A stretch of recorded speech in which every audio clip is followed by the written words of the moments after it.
Good morning India. समय है रात के 3:35 और मैं हूं आपका होस्ट और आपका दोस्त दीपक। आपके साथ बात करूंगा वीडियो मेंस परीक्षा के बारे में। जैसा कि आप सभी जानते हैं, हमारे चैनल पर ग्राम विकास अधिकारी मेंस परीक्षा का पूरा सिलेबस कवर करवाया जा रहा है। उसी कड़ी में मैं आपके लिए लाया हूं इम्पोर्टेंट MCQs की सीरीज़। मैंने पहले ही हमारे चैनल पर 3 वीडियोस बना के डाले हैं, जिसमें मैंने आपको सैटेलाइट वाला, उपग्रह वाला टॉपिक पूरा अच्छे से डिटेल से विस्तार के साथ समझाया है, बहुत ही सरल सिंपल भाषा में। तो यदि आपने अभी तक वो वीडियो नहीं देखा है तो प्लीज़ ज़रूर जाके वॉच कीजिएगा हमारे चैनल की प्लेलिस्ट को, जिसका नाम है वीडियो मेंस क्लासेस। वहाँ पे आपको ग्राम विकास अधिकारी परीक्षा का पूरा सिलेबस वीडियो के रूप में मिल जाएगा। चैनल पर यदि नए हैं तो चैनल को एक सुनहरे भविष्य के लिए जरूर से सब्सक्राइब कर लें, साथ के साथ बेल के आइकन को ऑल पर अभी तुरंत सेट कर लें, ताकि आने वाले वीडियोस की जानकारी आपको सबसे पहले नोटिफिकेशन के माध्यम से मिल सके। दूसरी इंपॉर्टेंट सूचना ये है कि PDF और इम्पोर्टेंट इन्फॉर्मेशन के लिए आप हमारे टेलीग्राम चैनल से ज़रूर जुड़ें। टेलीग्राम चैनल का लिंक आपको इस वीडियो के डिस्क्रिप्शन में मिल जाएगा, और जो भी अदर वीडियोज़ हैं ग्राम विकास अधिकारी परीक्षा से संबंधित, वो वीडियोस का लिंक भी आपको इस वीडियो के डिस्क्रिप्शन में मिल जाएगा। तो ज़रूर चेक कीजिएगा इस वीडियो का डिस्क्रिप्शन, बहुत ही इंपॉर्टेंट चीज़ें आपको वहाँ से मिलने वाली हैं। पिछले वीडियो के लिए माफ़ी चाहूँगा, पिछले वीडियो में थोड़ा सा दिक्कत हो गया था। वहाँ पे ये जो अक्षर हैं ये छोटे दिख रहे थे। अब कोशिश करूँगा कि आपको दिखने में कोई दिक्कत ना आए। फॉन्ट मैंने बड़ा कर दिया है। ये जो MCQs की सीरीज मैंने स्टार्ट की है, बेशक बेइंतहा आपको ये काम आने वाली चीज़ है आपकी वीडियो मेंस परीक्षा में और दूसरी परीक्षाओं में। तो चैनल से ज़रूर जुड़ जाएं अभी के अभी। चैनल को सब्सक्राइब करके बेल के आइकन को ऑल पे सेट कर लीजिए। चलिए बिना किसी देरी के करते हैं सीधी बात, नो बकवास। ओके, तो आज का टॉपिक है उपग्रह एवं अंतरिक्ष प्रौद्योगिकी, यानी कि सैटेलाइट एंड स्पेस टेक्नोलॉजी के MCQs। और MCQs कोई ऐसे ही एरे गहरे क्वेश्चन नहीं है यहाँ पे पिछले 20 सालों के, जी हाँ पिछले 20 सालों से जो भी इस विषय से विभिन्न राजस्थान की प्रतियोगी परीक्षाओं में जो सवाल बन के पूछे गए हैं वही मैं आपसे करवाऊंगा। तो डोंट वरी, यहाँ पे सीधा बेनिफिट मिलने वाला है इस वीडियो का और इस पूरी वीडियो सीरीज़ का। चैनल आपका अपना है, आपके लिए ही मैं रात के 3:30, ये रात क्या सुबह ही हो गई है, 3:45 बज चुके हैं सुबह के। तो गुड मॉर्निंग वंस अगेन। चलिए स्टार्ट करते हैं। ओके, तो पहला सवाल है, पृथ्वी का पलायन वेग क्या है? RAS प्री एग्ज़ाम 1993 में पूछा गया, PSI एग्ज़ाम 1998 में भी पूछा गया। और मैंने अपने पहले वाले वीडियो में, जिसमें कि मैंने सैटेलाइट के ऊपर, उपग्रह के ऊपर जो पार्ट 3 बनाया था, भाग 3 उपग्रह वाला वीडियो है, उसमें ये पूरा डिटेल में समझाया था मैंने पलायन वेग। फिर भी यहाँ पे एक बार फिर से दोहराता हूँ, पलायन वेग, इसको इंग्लिश में बोलते हैं एस्केप वेलोसिटी। देखिए, यदि हम किसी पिंड को ऊपर की ओर फेंकते हैं तो वह पिंड कुछ ऊंचाई तक जाकर दोबारा से पृथ्वी के गुरुत्वाकर्षण बल के कारण पृथ्वी की ओर लौटने लगता है। ऐसा कब होता है? ऐसा तब होता है जब उस पिंड की स्पीड 7.92 यानी 7.92 किलोमीटर प्रति सेकंड के वेग से कम हो जाती है। जब तक इस वेग से ज़्यादा उस पिंड की स्पीड रहती है तब तक वो वापस नहीं लौटता है, लेकिन जैसे ही 7.92 किलोमीटर प्रति सेकंड के वेग से कम हो जाती है पिंड की स्पीड, तो वो पृथ्वी की तरफ वापस लौटने लगता है। अंत में एक ऐसा वेग आता है जिससे यदि हम उस पिंड को ऊपर की ओर फेंकें तो वह पृथ्वी के गुरुत्वीय क्षेत्र को पार कर जाएगा और कभी भी पृथ्वी पर लौटकर नहीं आएगा। और पिंड के इसी वेग को पलायन वेग यानी कि एस्केप वेलोसिटी ऑफ अर्थ कहा जाता है। इसका मान, इसकी वैल्यू जो है 11.2 किलोमीटर प्रति सेकंड, या फिर मील में बताऊं तो 7 मील प्रति सेकंड होती है। तो पृथ्वी के लिए पलायन वेग की वैल्यू होती है 11.2 किलोमीटर प्रति सेकंड। सौरमंडल के लिए पलायन वेग है 42 किलोमीटर प्रति सेकंड। अब ऐसा क्यों है, इसको भी यहाँ पे समझने की कोशिश करेंगे। देखिए, पृथ्वी जो है, पृथ्वी का कंपैरिजन अगर सौरमंडल से किया जाए तो पृथ्वी तो सौरमंडल का एक छोटा सा भाग है। तो सौरमंडल तो पृथ्वी के कंपैरिजन में बहुत बड़ा है, तो ज़्यादा बड़ा है सौरमंडल, तो उसका एस्केप वेलोसिटी यानी सौरमंडल का पलायन वेग भी पृथ्वी से बहुत बड़ा है। देखिए यहाँ पे पृथ्वी का मात्र 11.2 किलोमीटर प्रति सेकंड पलायन वेग है, तो सौरमंडल का पलायन वेग 42 किलोमीटर से भी ज़्यादा है। ओके, 42 किलोमीटर प्रति सेकंड। और बात करें चंद्रमा के पलायन वेग की, तो चंद्रमा का पलायन वेग कितना है 1.9 यानी कि 1.9 किलोमीटर प्रति सेकंड। तो यहाँ पे उत्तर हो जाएगा, पृथ्वी का पलायन वेग पूछा था, पृथ्वी का पलायन वेग कितना है, तो आंसर हो जाएगा ऑप्शन नंबर 4 यानी कि 11.2 किलोमीटर प्रति सेकंड। ये स्पीड जो होती है ये अर्थ की एस्केप वेलोसिटी होती है। याद रखिएगा, बहुत इंपॉर्टेंट यहाँ पे ये क्वेश्चन है, फ्यूचर में भी, भविष्य में भी आपको अन्य परीक्षाओं में काम आएगा। और ये जो जर्नल साइंस की मैं MCQs की क्वेश्चंस की वीडियो सीरीज स्टार्ट कर रहा हूँ, ये बेहद इंपॉर्टेंट होने वाली है। साइंस से बहुत सारे बच्चों को डर लगता है और मैं चाहता हूँ कि साइंस से अब हमारे चैनल पे जो बच्चे जुड़ेंगे उनकी साइंस एकदम आसान भाषा में और बिल्कुल सुपर डुपर हो जाए। वो साइंस से कभी ना घबराएं, जिनको साइंस कभी पढ़ा नहीं उनको भी चीज़ें समझ में आए। ठीक है, तो ज़रूर चैनल से जुड़िए साइंस को सीखने के लिए। देखिए अगला क्वेश्चन है, यदि किसी वस्तु को 8 किलोमीटर प्रति सेकंड के वेग से अंतरिक्ष में फेंका जाए तो क्या होगा। RAS प्री एग्जाम 1992 का सवाल है। तो 8 किलोमीटर प्रति सेकंड के स्पीड से अगर फेंका जाए तो क्या होगा भाई, वह पृथ्वी के चारों ओर कक्षा में परिक्रमा करने लगेगी। जो भी वस्तु आप इतनी स्पीड से फेंकोगे वो पृथ्वी के चारों ओर परिक्रमा करने लगेगी कक्षा में। ओके, तो अगला सवाल देखते हैं, सौरमंडल के बाहर जाने वाला पहला अंतरिक्ष यान कौन सा था। तो बताइए सौरमंडल के बाहर जाने वाला पहला अंतरिक्ष यान कौन सा था। तो सौरमंडल से बाहर जाने वाला पहला अंतरिक्ष यान था पायोनियर 10। Okay, pioneer 10। अगर ये सवाल परीक्षा में पूछा जाए तो आपको याद रखना है, सौरमंडल से बाहर जाने वाला पहला अंतरिक्ष यान था Pioneer 10। Okay, 10। Let's move to next question. Hindi मेरी थोड़ी वीक है, क्षमा कीजिएगा, अगर कुछ गलत बोल दूं हिंदी में तो प्लीज़ एडजस्ट। ओके, तो अगला क्वेश्चन है, अंतर्राष्ट्रीय अंतरिक्ष स्टेशन पृथ्वी से कितनी दूरी पर है। बेहद इंपॉर्टेंट सवाल है, बहुत इंपॉर्टेंट क्वेश्चन है कि इंटरनेशनल स्पेस स्टेशन जो है उसकी अर्थ से कितनी दूरी है, पृथ्वी से कितनी दूरी पर अंतर्राष्ट्रीय अंतरिक्ष स्टेशन स्थित है। तो यहाँ पे आंसर हो जाएगा आपका ऑप्शन नंबर 3 यानी कि 330 किलोमीटर से लेकर 445 किलोमीटर की दूरी अंतर्राष्ट्रीय अंतरिक्ष स्टेशन की है पृथ्वी से। ओके, अगला सवाल देखिए, अंतरिक्ष स्टेशन एक दिन में पृथ्वी के कितने चक्कर लगा लेता है। तो एक दिन में अगर बात करूं तो एक दिन में अंतरिक्ष का जो स्टेशन है, अंतरिक्ष स्टेशन, वो पृथ्वी के 15 से अधिक चक्कर काट लेता है एक दिन के अंदर, विदिन 24 आवर्स, यानी कि 24 घंटे के अंदर पृथ्वी के 15 से ज़्यादा चक्कर लगा लेता है अंतरिक्ष स्टेशन। अगला सवाल देखिए, किस स्थान पर रहकर एक दिन में 15 बार सूर्य देख सकते हैं। तो यार अभी मैंने बताया पिछले सवाल में कि अंतरिक्ष स्टेशन ही ऐसी जगह है जो पृथ्वी के एक दिन में 15 से ज़्यादा चक्कर काट लेता है।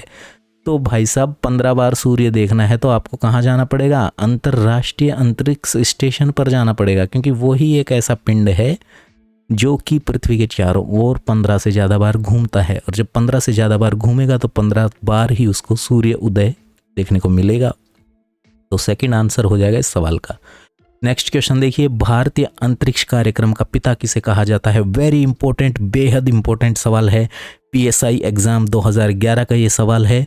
भारतीय अंतरिक्ष कार्यक्रम का पिता किसे कहा जाता है। तो भारतीय अंतरिक्ष कार्यक्रम के जो पिता हैं उनका नाम है डॉक्टर विक्रम साराभाई। ओके, नाम याद रखिएगा, डॉक्टर विक्रम साराभाई। ओके, तीसरा ऑप्शन सही हो जाएगा। अगला सवाल देखिए, अंतरिक्ष में प्रक्षेपित प्रथम कृत्रिम उपग्रह कौन सा था।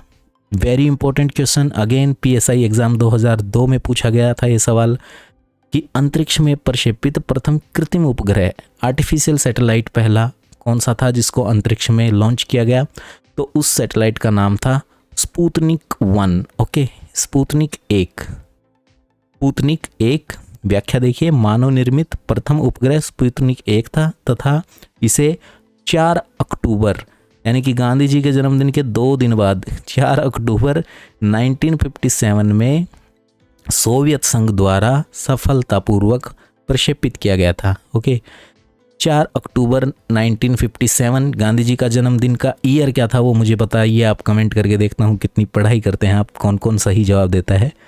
Birth year of Gandhi ji. Okay, date तो पता है सबको 2 अक्टूबर, लेकिन ईयर पूछ रहा हूँ मैं। और डेथ एनिवर्सरी भी बताइएगा जरा, देखते हैं डेथ एनिवर्सरी कंप्लीट बताइएगा, डेट और ईयर। ओके, तो 4 अक्टूबर 1957, ओके, 57 में सोवियत संघ द्वारा यानी कि यूएसएसआर द्वारा सफलतापूर्वक प्रक्षेपित किया गया मानव द्वारा निर्मित पहला उपग्रह जिसका नाम है स्पुतनिक 1। अगला सवाल देखिए, भारतीय अंतरिक्ष अनुसंधान संस्थान यानी कि इसरो का मुख्यालय कहाँ है? Very very very important question, बहुत परीक्षाओं में बार बार पूछा जाता है साइंस के फील्ड से ये सवाल, और इस सवाल का सही जवाब है बेंगलोर। देखिए यहाँ पे भी पुलिस कांस्टेबल 6 जनवरी 2013 को ये सवाल पूछा गया पुलिस कांस्टेबल की परीक्षा में। इसरो का मुख्यालय, इसरो का हेडक्वार्टर बेंगलोर है, याद रखिएगा। भारत में अंतरिक्ष कार्यक्रम की शुरुआत वर्ष 1962 में, ओके, 1962 में इसरो के गठन के साथ हुई। इसरो का गठन कब हुआ? वर्ष 1962 में। एक्चुअली जब इसरो बना तो शुरू में उसका नाम इसरो नहीं था, उसका नाम था अंतरिक्ष अनुसंधान संस्थान। ओके, उसके बाद 1969 में इसका नाम चेंज हुआ। ओके, यानी कि 7 साल बाद 1962 में बना और 1969 में इसका नाम बदल दिया गया और क्या रखा? भारतीय अंतरिक्ष अनुसंधान संगठन। पहले क्या था? अंतरिक्ष अनुसंधान संस्थान। ओके, फिर हुआ भारतीय अंतरिक्ष अनुसंधान संगठन। संस्थान की जगह संगठन हो गया और स्टार्ट में भारतीय लगा दिया और पूरा नाम बन गया ISRO. Okay, Indian space research organisation. इसका मुख्यालय बेंगलोर कर्नाटक में स्थित है। ये सारी जो चीज़ें आप यहाँ व्याख्या में देख रहे हैं मैं आपको बहुत अच्छे से समझा चुका हूँ। पिछले जो 3 वीडियो मैंने बनाए थे सैटेलाइट के ऊपर, पार्ट 1, पार्ट 2, पार्ट 3, वो ज़रूर देखें, बार बार मैं आपसे कह रहा हूँ। अब देखते हैं अगला सवाल।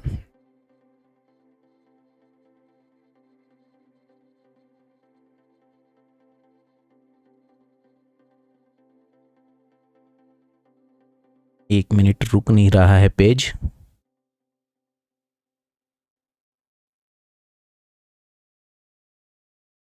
ये तो कंप्लीट कर लिया हमने, अब नेक्स्ट क्वेश्चन पे मूव करते हैं। चंद्रयान 1 यानी कि चंद्रयान 1 का प्रक्षेपण किया गया था। RAS प्री 2009 में पूछा गया, बेहद इंपॉर्टेंट क्वेश्चन है भाई, चंद्रयान 1। ठीक है, चंद्रयान 1 का प्रक्षेपण लॉन्चिंग कब था? तो चंद्रयान 1 का प्रक्षेपण किया गया था आंध्र प्रदेश से। जगह पूछी है, डेट नहीं पूछी है, सॉरी। तो यहाँ पे आंध्र प्रदेश आएगा सही जवाब, चंद्रयान 1। ओके, चंद्रयान 1 आंध्र प्रदेश से लॉन्च किया गया। देखिए चंद्र में आधा र नीचे आ रहा है, आंध्र में भी आधा र नीचे आ रहा है, चंद्र आधा न नीचे आ रहा है, सॉरी आधा र नीचे आ रहा है और आंध्र में भी र आ रहा है। तो चंद्र आंध्र इस तरीके से याद रखिएगा। चंद्रयान 1 आंध्र प्रदेश से लॉन्च किया गया था। व्याख्या देख लीजिए, चंद्रयान 1 1300 किलोग्राम वजन वाले चंद्रयान 1 का प्रक्षेपण आंध्र प्रदेश में श्रीहरिकोटा स्थित सतीश धवन अंतरिक्ष केंद्र से 22 अक्टूबर, देखिए सारा ज़्यादातर अक्टूबर आएगा यहाँ पे, 22 अक्टूबर को ये लॉन्च हुआ 2008 में। इसको ध्रुवीय उपग्रह प्रक्षेपण वाहन, जिसका शॉर्ट फॉर्म है PSLV-C11। ओके, PSLV-C11 यानी पोलर सैटेलाइट लॉन्चिंग व्हीकल। अब ये सब क्या होते हैं? Satellite launching vehicle, polar satellite launching vehicle, ये सब मैंने पूरा विस्तार से उसी वीडियो में बताया है भैया, पीछे जाके ज़रूर देखिए। हमारे दूर संचार और सैटेलाइट वाले तीनों क्लासेस, तीनों पार्ट देख लीजिएगा, वहाँ पे काफ़ी जानकारी आपको मिल जाएगी। ये MCQs आप चुटकियों में उड़ाने लगोगे। फिर देखिए, सतीश धवन अंतरिक्ष केंद्र से 22 दिसंबर 2008 को ध्रुवीय उपग्रह प्रक्षेपित वाहन PSLV-C11 के जरिए किया गया। चंद्रयान 1 में तकनीकी खराबी के कारण मिशन 30 अगस्त 2009 को रद्द कर दिया गया। ये बात भी मैंने आपको पिछले वीडियो में बताई थी। ओके, तो पूरी व्याख्या वही है हमारे जो वीडियो में मैंने आपको पहले ही बता दी है, इसमें कोई नई चीज़ पता नहीं लगी है एक भी। चलिए आगे बढ़ते हैं। नेक्स्ट क्वेश्चन है, निम्नांकित में से कौन सा भारत का सर्वाधिक भारी रॉकेट है? ये देखिए, ये क्वेश्चन भी मैंने ये भी मैंने पिछले वीडियो में बताया आपको। इनमें से कौन सा वो भारत का रॉकेट है जिसे बाहुबली नाम से जाना जाता है? तो GSLV। ओके, आंसर आ जाना चाहिए इतनी देर में जिसने पिछला वीडियो देखा हो हमारा सैटेलाइट वाला। तो GSLV MK3 ये है, बाहुबली नाम से जाना जाता है। Okay, GSLV MK3। और इसका दूसरा नाम क्या है वो भी आपको उसी वीडियो में पता लगेगा, जाके जरूर देखिए वो वाला video, satellite video classes part 3। Okay, part 3 में ये सारी चीज़ें आपको देखने को मिल जाएंगी। तो इसका एक और नाम है वो भी आपको वहाँ पता लग जाएगा। चलिए ज़रूर देखिएगा उस वीडियो को। व्याख्या देखिए, चंद्रमा के लिए इसरो के दूसरे मिशन यानी कि चंद्रयान 2 का प्रक्षेपण 22 जुलाई 2019 को सतीश धवन अंतरिक्ष केंद्र से किया गया। यह प्रक्षेपण इसरो के सर्वाधिक शक्तिशाली रॉकेट फैट बॉय व बाहुबली के नाम से विख्यात GSLV MK3 के जरिए किया गया। चंद्रयान 2 का चांद से सबसे मुश्किल दक्षिणी ध्रुव से पहुंचने से पहले ही 2.1 किलोमीटर की दूरी पर 6 सितंबर 2019 को इसरो से संपर्क टूट गया। चंद्रयान 2 के 3 प्रमुख हिस्से ऑर्बिटर, सैटेलाइट और लैंडर जिसका नाम है विक्रम तथा रोवर है जिसका नाम है प्रज्ञान। ये सारी चीज़ें मैं आपको पिछले वीडियो में बता चुका हूँ। नेक्स्ट क्वेश्चन देखिए, चंद्रयान 2 को जब लॉन्च किया गया तो तारीख पूछी गई। चंद्रयान 2 को कब और कहां से लॉन्च किया गया? FCI खाद्य सुरक्षा अधिकारी, ओके, फूड कॉरपोरेशन इंडिया का ये FCI नहीं है यहाँ पे, तो राजस्थान की बात है। तो खाद्य सुरक्षा अधिकारी की परीक्षा में आया है 2019 में।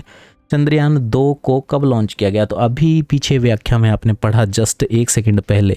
ओके, तो आंसर है इसका 22 जुलाई 2019 सतीश धवन अंतरिक्ष केंद्र से। आंसर 1 हो जाएगा, बिल्कुल सही है। अगला सवाल देखिए, कृत्रिम उपग्रह प्रक्षेपण करने वाला प्रथम देश कौन सा था? भाई बहुत जबरदस्त क्वेश्चन, मजा ही आ गया भाई, सवाल जबरदस्त है ये कि कृत्रिम उपग्रह यानी कि आर्टिफिशियल सैटेलाइट लॉन्च करने वाला पहला देश कौन सा था? देखिए, इस MCQ सीरीज में ध्यान रखिएगा, जो ये MCQ की सीरीज चालू की है इसमें मैं हर विषय के जो आपका सिलेबस में जो भी टॉपिक दिया गया है उस हर टॉपिक के शानदार वाले, एकदम जबरदस्त वाले, गोल्डन वाले, टॉप मोस्ट सवाल करवाऊंगा। ओके, इस पूरी सीरीज में हर टॉपिक पे। और ये सीरीज मैंने अब स्टार्ट कर दी है, तो भैया बाद में मत कहना कि सर बताया नहीं, हमारा तो नुकसान हो गया, आपने जो करवाए थे उसी में से सारे सवाल आ गए। तो प्लीज़ चैनल को सब्सक्राइब ज़रूर कर लो यार, ठीक है। और बेल के आइकन को भाई साहब ऑल पे सेट करना बिल्कुल ना भूलना, क्योंकि ऑल पे जब तक बेल के आइकन को सेट नहीं करोगे तो चैनल को सब्सक्राइब करने का फ़ायदा क्या हुआ फिर, क्योंकि नोटिफिकेशन तो आपको मिलेगा ही नहीं। तो जैसे ही सब्सक्राइब पे क्लिक करो, बेल को ऑल पे सेट करो तुरंत, ताकि नोटिफिकेशन तुरंत मिल जाए वीडियो डलते ही। ओके, तो बात करते हैं कि कृत्रिम उपग्रह प्रक्षेपण करने वाला प्रथम देश कौन सा था? कृत्रिम उपग्रह प्रक्षेपण करने वाला प्रथम देश कौन सा था? RAS प्री 2013 में पूछा गया, तो रूस। ओके भाई, बार बार नाम आ रहा है USSR, रूस। ओके, आंसर आ जाना चाहिए था अब तक, रूस ही प्रथम देश था जिसने ऐसा किया। और आप अगर प्रैक्टिस करना चाहें तो ऑफ कोर्स मोस्ट वेलकम, आप मेरे साथ साथ जैसे ही मैं सवाल पढ़ता हूं आप आंसर कर सकते हैं, क्योंकि जब तक आप गलत आंसर नहीं देंगे तब तक आपका दिमाग सही आंसर को याद भी नहीं करेगा। जब तक गलतियां नहीं करेंगे तो याददाश्त नहीं बनेगी। तो ज़रूर से कमेंट में आंसर कर सकते हैं। वीडियो जैसे भी वीडियो देख रहे हैं साथ साथ आप कमेंट करके आंसर बता सकते हैं प्रैक्टिस के लिए। नेक्स्ट क्वेश्चन देखिए और फिर ये भी देखिएगा कि आपने कितने सवालों का सही जवाब दिया है। नेक्स्ट क्वेश्चन देखिए, पृथ्वी का पूरा चक्कर लगाने वाले प्रथम सौर ऊर्जा चालित वायुयान का नाम क्या है? RAS प्री 2016 में पूछा गया। पृथ्वी का पूरा चक्कर लगाने वाले प्रथम सौर ऊर्जा चालित वायुयान का नाम क्या है? तो उसका नाम है सोलर इम्पल्स 2। क्या नाम है? सोलर इम्पल्स 2, ये है उसका नाम, जिसने पृथ्वी का पूरा चक्कर लगाया और सौर ऊर्जा से चलने वाला पहला वायुयान था। नेक्स्ट क्वेश्चन देखिए, एड्यूसैट सर्वप्रथम कौन से माह एवं वर्ष में प्रक्षेपित किया गया? ये भी मैं आपको पिछले वीडियो में दूर संचार और उपग्रह पार्ट 3 जो वीडियो बनाया था मैंने, उसमें ये करवा चुका हूँ। एड्यूसैट सर्वप्रथम कौन से माह और कौन से वर्ष में प्रक्षेपित किया गया? तो व्याख्या देख लीजिए, 20 सितंबर 2004 को GSLV F01 द्वारा एड्यूसेट GSAT 3 का सफल प्रक्षेपण किया गया। इसका सफल प्रक्षेपण श्रीहरिकोटा स्थित सतीश धवन केंद्र से किया गया। यह पहला समर्पित शिक्षा उपग्रह है जो देश भर में शैक्षणिक सामग्री के संवितरण के लिए कक्षा को उपग्रह आधारित दो तरफा संचार उपलब्ध कराता है। ओके, नेक्स्ट क्वेश्चन देखिए, कौन सा एक सही नहीं है? फर्स्ट ग्रेड टीचर 2012 में पूछा गया, इनमें से कौन सा एक कथन सही नहीं है? तो पहला कथन देखते हैं, एड्यूसेट मुख्य रूप से विद्यालय, महाविद्यालय तथा उच्च स्तर की शिक्षा की संबद्धता के प्रदान हेतु है। बिल्कुल सही है ये। दूसरा देखिए, दूसरा सेंटेंस था, एड्यूसेट का कार्य अनौपचारिक शिक्षा तथा विकासात्मक संप्रेक्षण को सहायता प्रदान करता है। बिल्कुल सही है ये भी। तीसरा स्टेटमेंट देखिए, एड्यूसेट भारतीय उपग्रह है जो विविध रूप में शिक्षा की सेवाएं हेतु है। बिल्कुल सही है। तीसरा भी तो बच गया, चौथा ये तो गलत होना ही था, तो चौथा आंसर हो जाएगा। फिर भी एक बार पढ़ लेते हैं फोर्थ वाक्य को। चौथा वाक्य है, एड्यूसेट मुख्य रूप से शहरी क्षेत्र केंद्रित व्यवस्था है। ये बिल्कुल गलत है, ऐसा कुछ नहीं है, शहरी क्षेत्र केंद्रित व्यवस्था नहीं है ये। चलिए नेक्स्ट क्वेश्चन देखते हैं, भारतीय उपग्रह GSAT 7 अनन्य रूप से बनाया गया है। बताइए, RAS प्री 2013 का most important top most question. हर एक क्वेश्चन यहाँ पे गांठ बांध के याद करिएगा, हर एक क्वेश्चन टॉप लेवल का क्वेश्चन है भाई, ऐसे लल्लू पल्लू क्वेश्चन नहीं है और वीडियोस की तरह की कुछ भी पढ़ाया और क्वेश्चन बना के बच्चों वाले डाल दिए। एकदम टॉप लेवल के क्वेश्चंस हैं, ठीक है। तो भारतीय उपग्रह GSAT 7 अनन्य रूप से बनाया गया है। तो ये कहाँ से बनाया गया है? ये बनाया गया है आपका सैन्य संचार हेतु।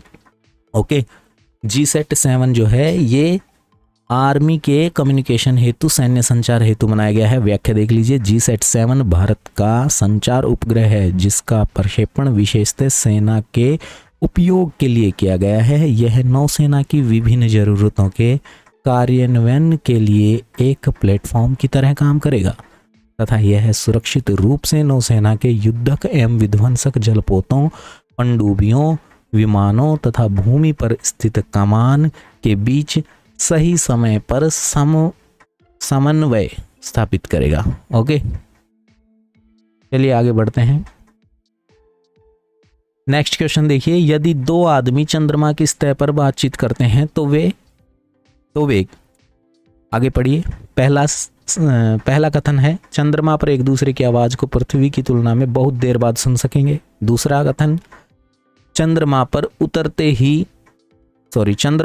उतने ही समय में सुन सकेंगे जितना कि पृथ्वी पर। और तीसरा कथन, एक दूसरे की आवाज नहीं सुन सकेंगे। यही आंसर है। क्यों नहीं सुन सकेंगे? क्योंकि चंद्रमा पर कोई भी एटमॉस्फेयर नहीं है और आवाज़ जो होती है, ध्वनि तरंगे जो होती हैं, साउंड वेव्स को ट्रैवल करने के लिए मीडियम चाहिए, माध्यम चाहिए, और चंद्रमा पर कोई माध्यम नहीं होता, कोई भी वातावरण एटमॉस्फेयर नहीं होता मून के ऊपर, इसलिए वो एक दूसरे की आवाज़ को नहीं सुन पाएंगे। ठीक है, तो तीसरा ही आंसर करेक्ट है। यदि दो आदमी चंद्रमा की सतह पर बातचीत करते हैं तो एक दूसरे की आवाज़ नहीं सुन सकते क्योंकि ध्वनि के संचरण के लिए माध्यम की आवश्यकता होती है और चंद्रमा पर कोई वायुमंडल नहीं है। ओके, चलिए बढ़ते हैं नेक्स्ट क्वेश्चन है, PSLV का पूर्ण विस्तार क्या है? PSLV की फुल फॉर्म अभी थोड़ी देर पहले मैंने आपको बताई थी, polar satellite launching vehicle. Okay, ध्रुवीय उपग्रह लॉन्चिंग प्रक्षेपण वाहन। ओके, तो यही है polar satellite launching vehicle. Option number 3 polar satellite launch vehicle. संरक्षण अधिकारी 2019 में पूछा गया था भाई। व्याख्या देख लीजिए, PSLV का तात्पर्य है polar satellite launch vehicle 1200 kilogram भार तक के दूर संवेदी उपग्रहों का, दूर संवेदी उपग्रह मैंने आपको पढ़ाए थे, दूर संवेदी उपग्रहों को क्या कहते हैं इंग्लिश में? Remote sensing. ओके, तो 1200 किलोग्राम तक के वजन वाले जो सैटेलाइट होते हैं रिमोट सेंसिंग वाले, उनको 900 किलोमीटर ऊंचाई तक की ध्रुवीय सूर्य तुल्यकालिक कक्षा में स्थापित करने के उद्देश्य से PSLV का देश में विकास किया गया है। यह 4 चरण वाला ध्रुवीय उपग्रह प्रक्षेपण यान है। नेक्स्ट क्वेश्चन देखिए, 2003 में छोड़े गए भारत के मौसम अनुसंधान उपग्रह यानी कि मैटसैट को क्या नाम दिया गया है? तो मैटसैट को नाम दिया गया है कल्पना चावला 1। ओके, ये भी क्वेश्चन पिछले वीडियो में हो चुका है कवर, थ्योरी पढ़ाई थी जब, ये सब क्वेश्चन आ चुके हैं उस थ्योरी के अंदर। अगर किसी ने वो वीडियो देखा ना भाई साहब, उसकी तो बल्ले बल्ले मौज है।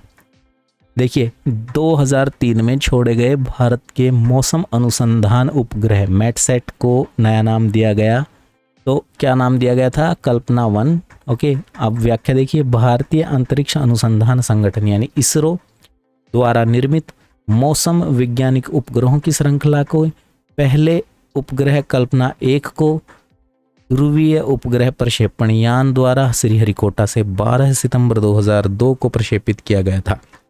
यह उपग्रह मूलतः मैटसैट 1 के नाम से जाना जाता था।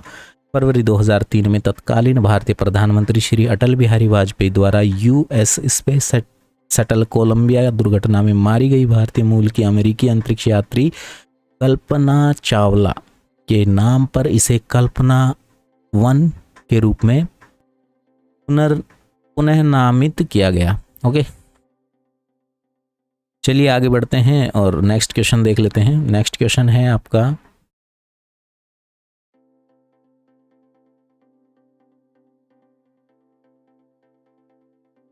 किस अंतरिक्ष यान में कल्पना चावला की मृत्यु हुई? यार अभी व्याख्या में पढ़ा आपने और पिछले वीडियो में भी मैंने बताया है आपको, कोलंबिया।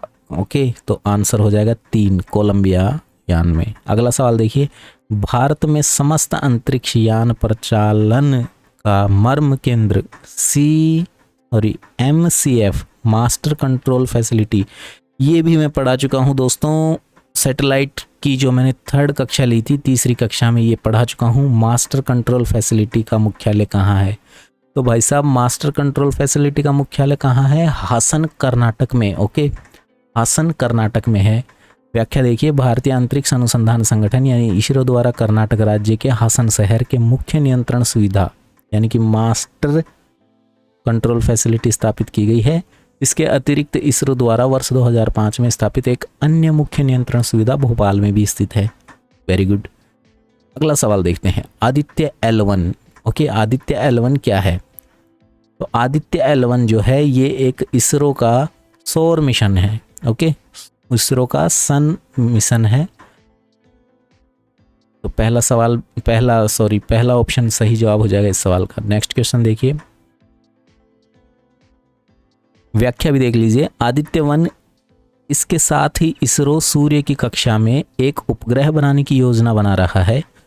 2020 में मानव मिशन, 2020 में इसरो अंतरिक्ष में मानव मिशन भेजेगा। ओके,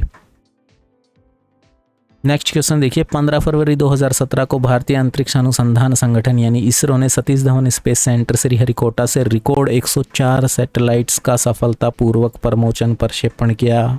ये क्वेश्चन पिछले वीडियो में करवा चुका हूँ, थ्योरी में पढ़ा चुका हूँ। देखो, सारे इंपॉर्टेंट क्वेश्चन पिछली थ्योरी से कवर हो रहे हैं यहाँ पे।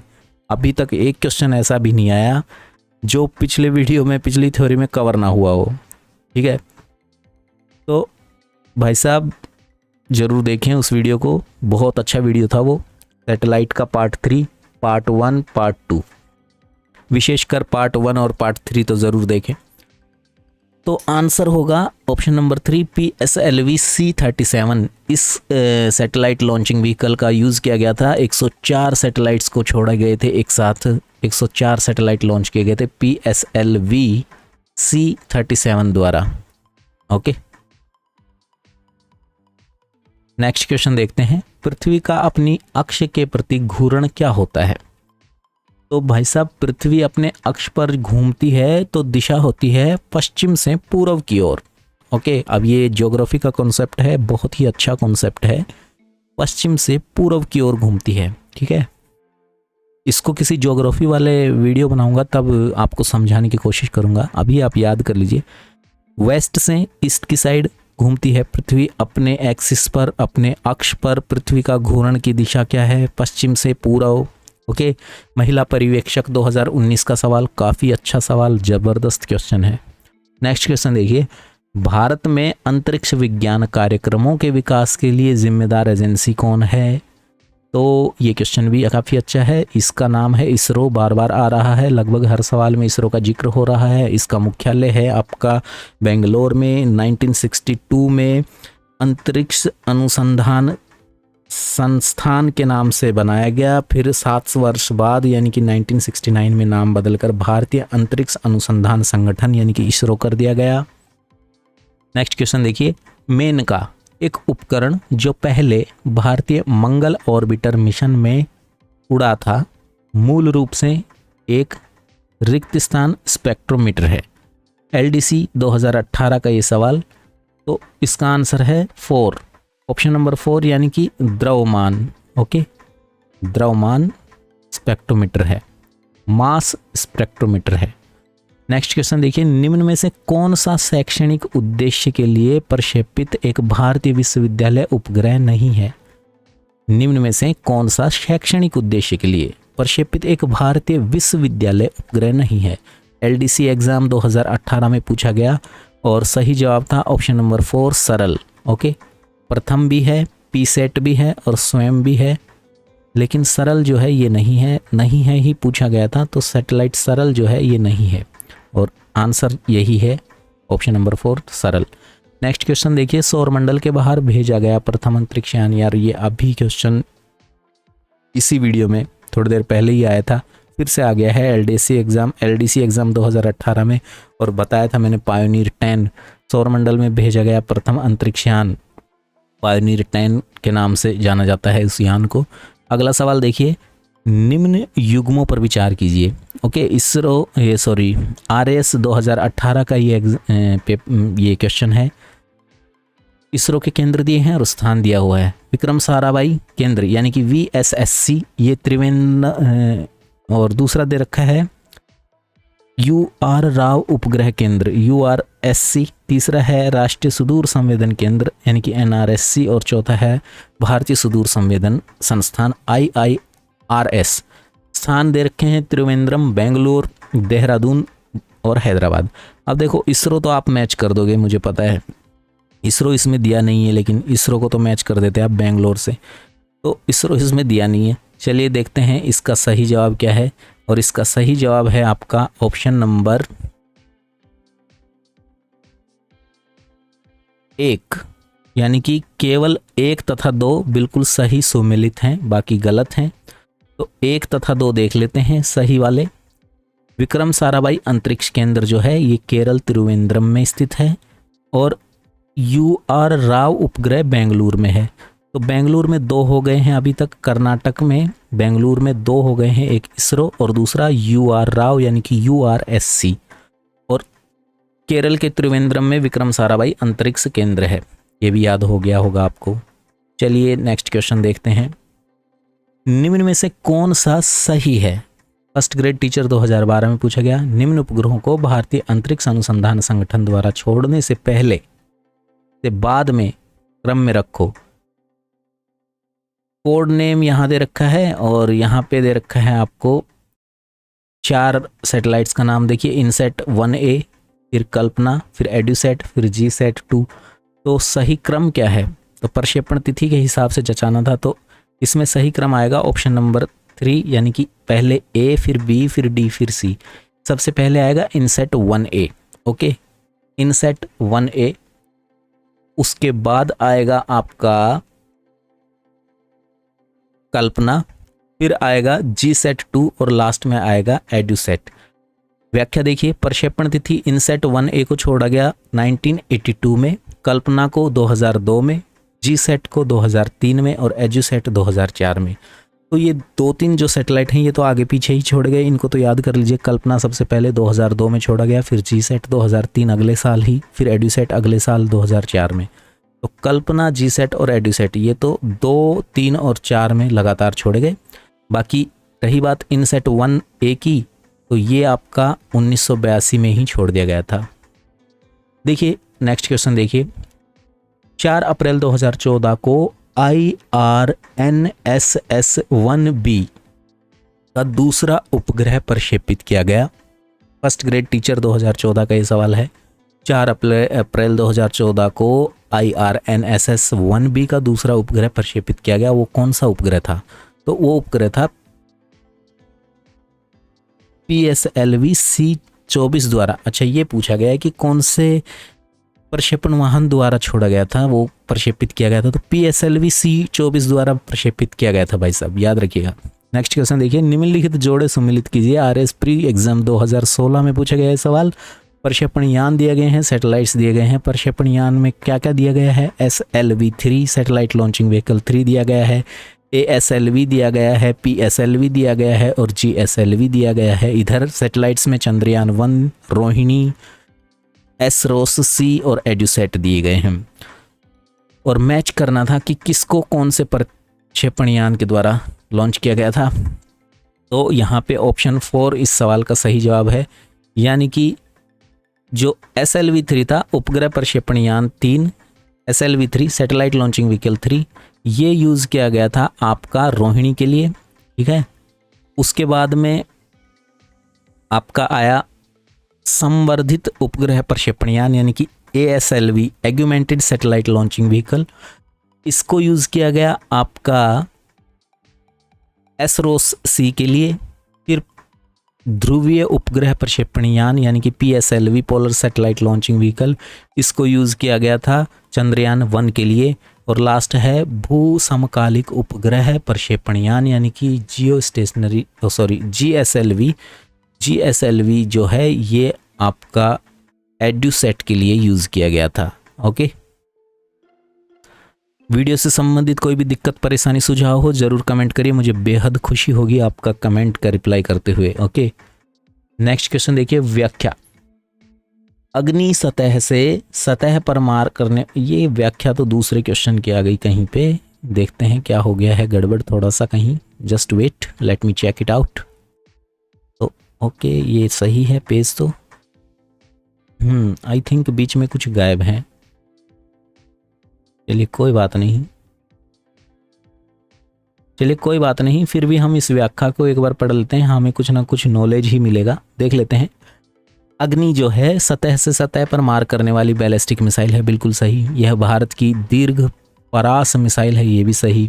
इसका पहला परीक्षण 22 मई 1989 को उड़ीसा के बालासोर जिले में स्थित चांदीपुर के अंतरिम परीक्षण केंद्र से किया गया, जो सफल रहा। भारत ने 5000 किलोमीटर से भी अधिक दूरी तक के लक्ष्य भेदी अंतर महाद्वीपीय बैलिस्टिक मिसाइल अग्नि 5 का 3 जून 2018 को उड़ीसा तट पर अब्दुल कलाम एकीकृत प्रशिक्षण रेंज से परीक्षण किया।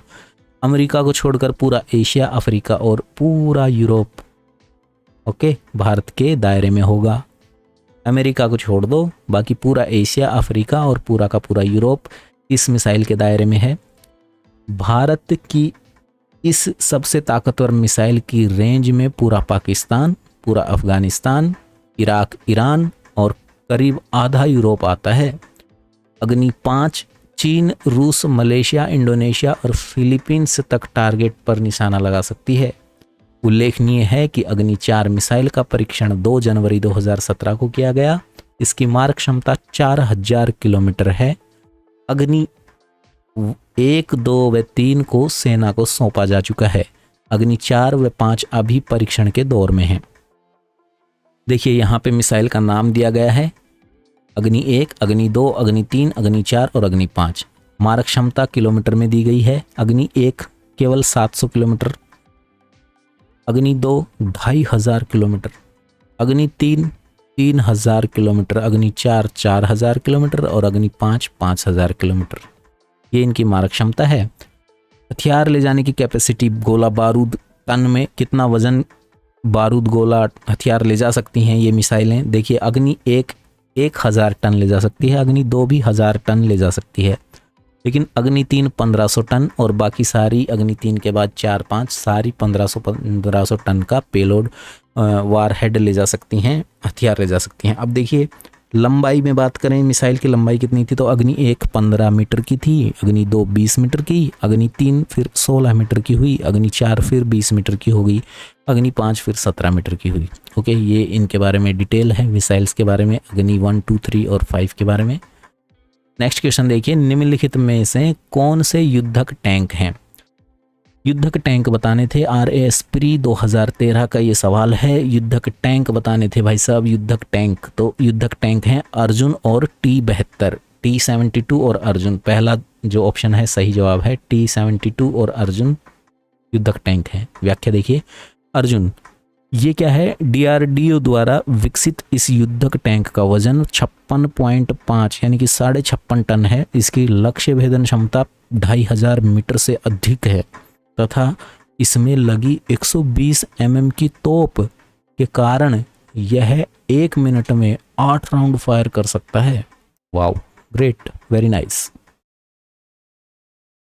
भारत का एंटी टैंक मिसाइल पूछा गया PSI एग्जाम 2002 में, तो एंटी टैंक मिसाइल है नाग। ओके, नाग जो है ये एंटी टैंक मिसाइल है। ओके, अब एंटी टैंक मिसाइल क्या होते हैं भाई, ये चीज़ें कभी मैं आपको डिटेल में समझाऊंगा जब कोई इन पे इस विषय पे टॉपिक पे वीडियो बनेगा तब। वैसे थोड़ा सा जानकारी के लिए बता दूं कि एंटी टैंक मिसाइल जो होता है ये टैंक्स के लिए होता है। जो युद्ध में टैंक यूज़ होते हैं उनको मार गिराने के लिए एंटी टैंक मिसाइल का यूज़ होता है। नाग मिसाइल जो है ये एंटी टैंक मिसाइल है। अब पढ़ लेते हैं नाग के बारे में। यह टैंक रोधी निर्देशित प्रक्षेपास्त्र है। इसकी मारक क्षमता लगभग 4 से 6 किलोमीटर है। इसे दागो और भूल जाओ टैंक रोधी प्रक्षेपास्त्र भी कहा जाता है, क्योंकि इसे एक बार दागे जाने के पश्चात पुनः निर्देशित करने की आवश्यकता नहीं पड़ती। इसका प्रथम सफल परीक्षण 29 नवंबर 1990 में किया गया। इस प्रक्षेपास्त्र में फोकल प्लेन एरे तकनीक का इस्तेमाल किया जाता है। अगला सवाल देखिए, निम्नलिखित में से कौन मिसाइल का नाम नहीं है? पुलिस कांस्टेबल 2007 का ये क्वेश्चन है। निम्नलिखित में से कौन एक मिसाइल का नाम नहीं है? तो पृथ्वी बिल्कुल मिसाइल है, नाग मिसाइल है, त्रिशूल मिसाइल है, लेकिन आर्यभट्ट मिसाइल ना होके क्या है भाई, सैटेलाइट है। और भारत का पहला सैटेलाइट है आर्यभट्ट, पहला उपग्रह है। तो यहाँ पे ऑप्शन 4 आ जाएगा, आर्यभट्ट। अगला सवाल देखिए, नौसेना के निम्नलिखित जहाजों में से विमान वाहक की पहचान कीजिए। नौसेना के जो ये जहाज हैं इनमें से कौन सा जहाज विमान वाहक जहाज है, बताना है। तो ऑप्शन है INS विराट। ये जो जहाज है ये विमान वाहक जहाज है, पहला ही सही जवाब है INS विराट। व्याख्या देखिए, INS विराट भारतीय नौसेना सेंतोर श्रेणी का एक वायुयान वाहक पोत है। यह हिंद महासागर क्षेत्र में उपस्थित 2 वायुयान वाहक पोतों में से एक है। ओके, निम्नलिखित में से कौन सा भारत में निर्मित प्रथम स्वदेशी वायुयान वाहक है? तो RASPRE एग्जाम 2013 में पूछा गया, निम्नलिखित में से कौन सा भारत में निर्मित प्रथम स्वदेशी वायुयान वाहक है? तो ये है आपका INS Vikrant. Okay, INS Vikrant. अगला सवाल देखिए, निम्नलिखित में से कौन सी एक भारतीय नौसेना की नाभिकीय ऊर्जा द्वारा संचालित पनडुब्बी है? ओके, न्यूक्लियर एनर्जी द्वारा संचालित पनडुब्बी कौन सी है? RASPRE एग्जाम 2016 में पूछा गया। तो न्यूक्लियर एनर्जी से चलने वाली भारतीय नौसेना की पनडुब्बी का नाम है INS चक्र। ओके, INS चक्र, यहाँ पे आंसर है ऑप्शन नंबर 2 INS चक्र। नेक्स्ट क्वेश्चन देखिए, INS अरिहंत बहुत इंपॉर्टेंट है। INS अरिहंत बेहद ज़्यादा बार क्वेश्चन आए हैं परीक्षाओं में। देखिए, INS अरिहंत जो है ये क्या है? तो ये एक परमाणु पनडुब्बी है। ओके, क्या है ये? परमाणु पनडुब्बी है। व्याख्या देखिए, INS अरिहंत भारत की पहली परमाणु पनडुब्बी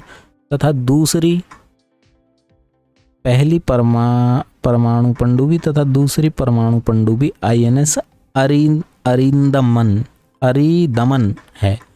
तो भारत की पहली परमाणु पनडुब्बी है INS अरिहंत, और भारत की दूसरी जो परमाणु पनडुब्बी है उसका नाम है INS अरिदमन।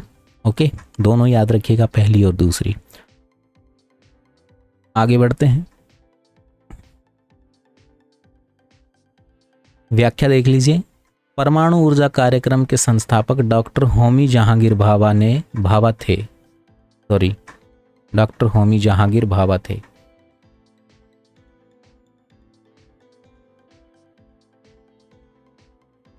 भारत में वर्तमान में परमाणु ऊर्जा के क्षेत्र में 5 अनुसंधान संस्थान कार्यरत हैं। भाभा परमाणु अनुसंधान केंद्र BARC, ट्रॉम्बे मुंबई महाराष्ट्र, इंदिरा गांधी परमाणु अनुसंधान केंद्र कलपक्कम तमिलनाडु परमाणु अनुसंधान केंद्र। ये शायद परमाणु ऊर्जा के क्वेश्चन आ गए हैं, तो चलिए वीडियो को फिलहाल यहीं तक रखते हैं। मैं मिलता हूँ आपको अगले वीडियो में, तब तक के लिए आप रखिए अपना ख्याल और बताइए कमेंट करके कि कैसा लगा ये वीडियो आपको। ठीक है, जब तक आपको मैं मिलूँगा अगले वीडियो में, तब तक आप अपना ख्याल रखिएगा और ज़रूर बताइएगा कि ये वीडियो आपको कैसा लगा। ये सीरीज़ बेहद इंपॉर्टेंट होने वाली है। और भाई चैनल पर नए हैं, चैनल को सब्सक्राइब करके बेल के आइकन को बस फोड़ डालो, जल्दी से दबा डालो।